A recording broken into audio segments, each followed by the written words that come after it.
Welcome to Studio 434, the official podcast of the Oviedo Winter Springs Regional Chamber of Commerce. I'm Paul West, Membership Director here at the Chamber, and today we are at the Pallete Art Studio in Winter Springs on Winter Springs Boulevard. Chrissie Grace is our gracious host today at her studio. Good morning. Chrissie, tell me what inspired you to get involved in this business?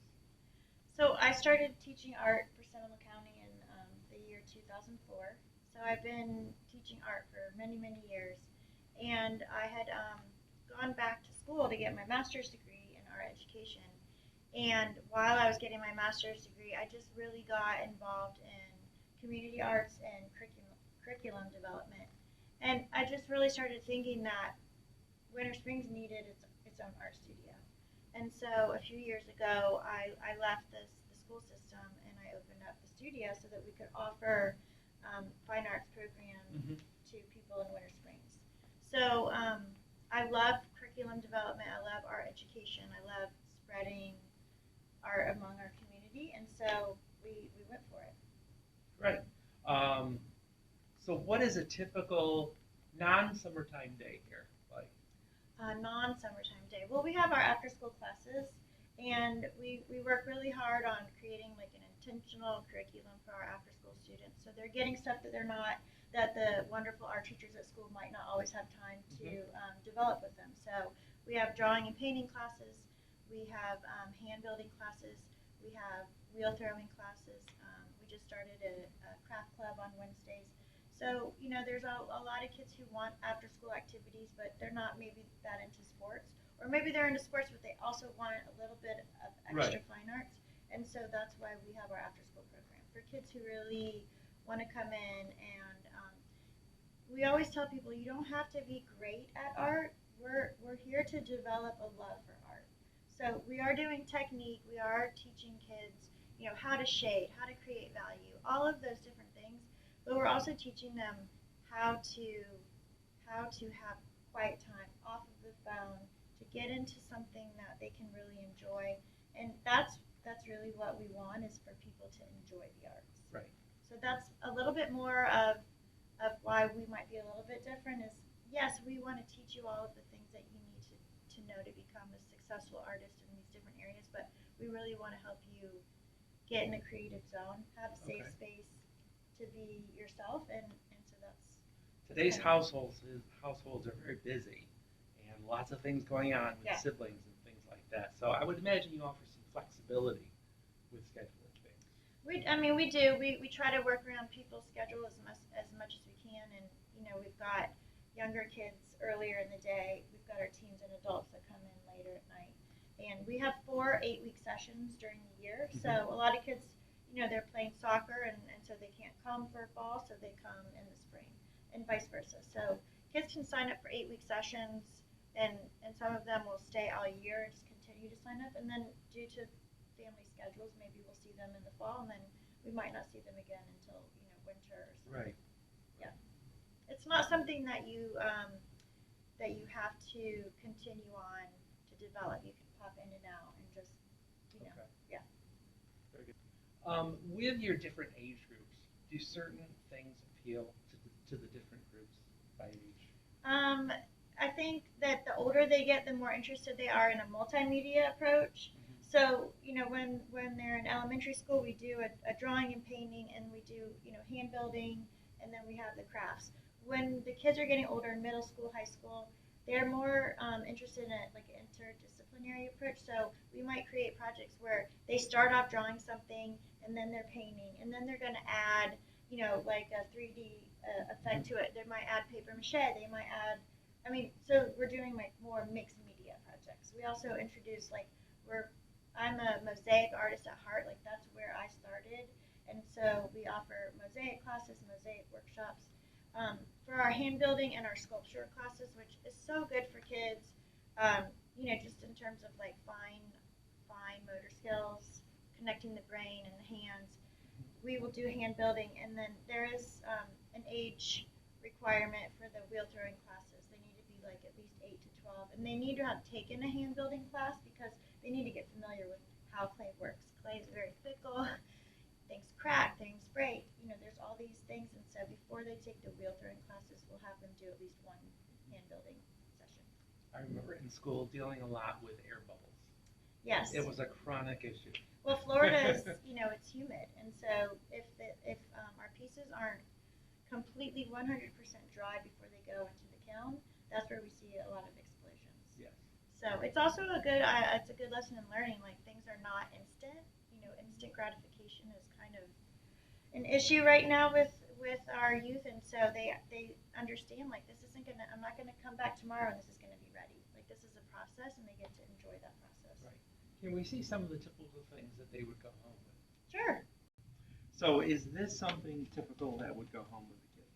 Yeah, this is a project that we did with our K to second graders last year, and it's a very typical project. We always try to hit some elements of the art, so they're learning either about how color, line, shape, value, all of those different things apply to their work.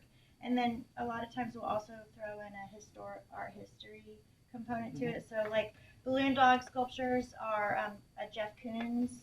Everybody knows Jeff Koons by his balloon dog sculptures that are life size. And so we'll teach the kids, like, about an art, a time in art history, or a specific artist. And usually it's a contemporary artist, but we go, they learn a lot about, like, Vincent van Gogh and Frida Kahlo. Like, they usually know who those people are when they come in from school. So we kind of try to throw in some contemporary artists. Try to build on what they've covered in school. Yeah, definitely. Over here is our canvas section, and this is different canvases that we've done for birthday parties. So we do a lot of birthday parties on the weekend. There you go. Yep, that's actually from a Mommy and Me event. So we do Mommy and Me events, birthday parties. We have parents' night out, and when they come in, they can choose different themes that they would like to do. Fall is coming, so we have fall is coming. Thanksgiving squirrels. We have different themes every month for different events on the weekends. Awesome. Chrissie, what is the one thing that you wish people knew more about when it came to Pallete Art Studio? Well, we for the community, it's good for people to know that we're open every Friday night for walk-in paint your own pottery. So you can come in on any Friday during the year, and we're open from 5 p.m. to 9 p.m. And they can come in and choose their pottery pieces. They can spend the evening glazing. Sometimes people bring in food and beverages if they want to. And then we fire them, and they're ready for pickup within the next week. So we love having local people come in and pop in, say hi, spend the evening here.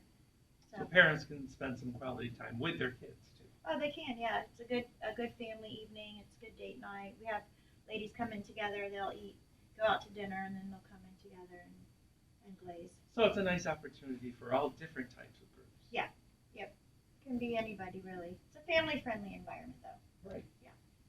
Very nice, cozy place. How long have you been open now?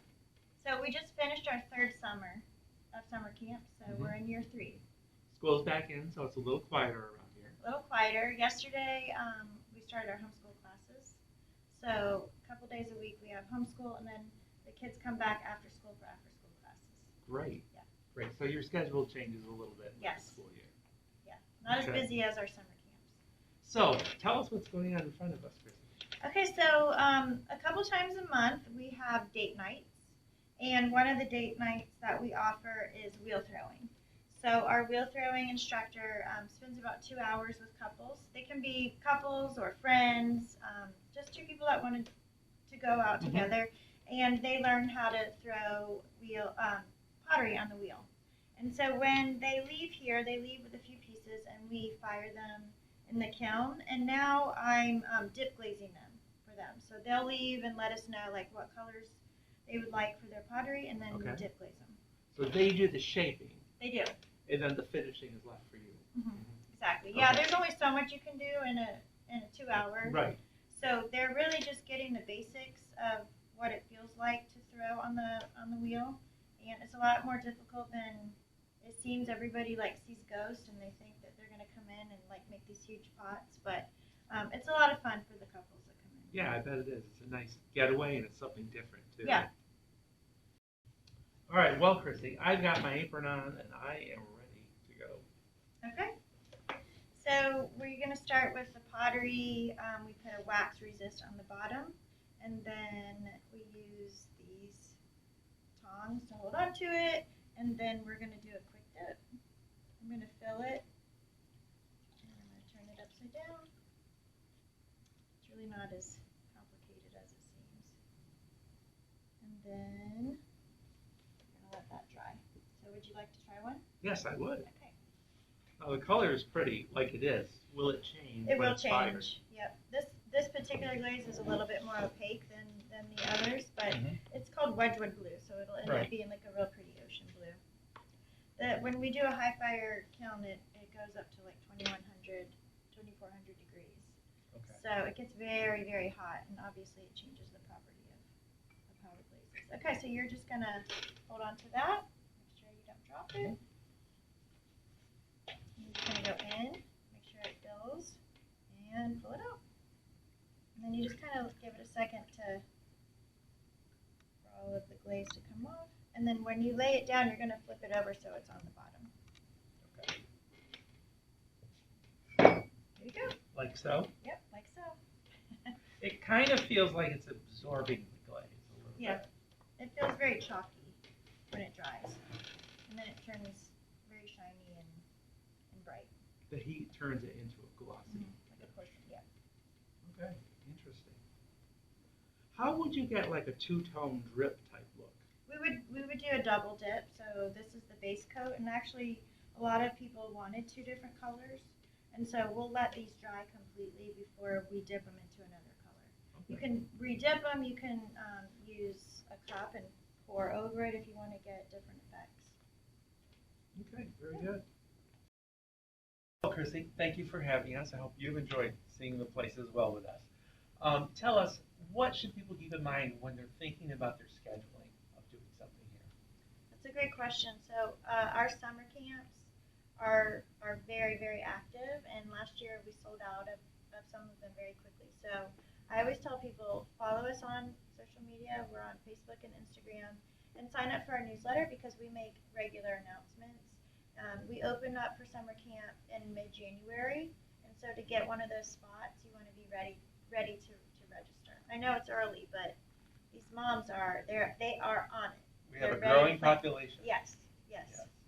So Pallete Art Studio, 1319 Winter Springs Boulevard here in Winter Springs.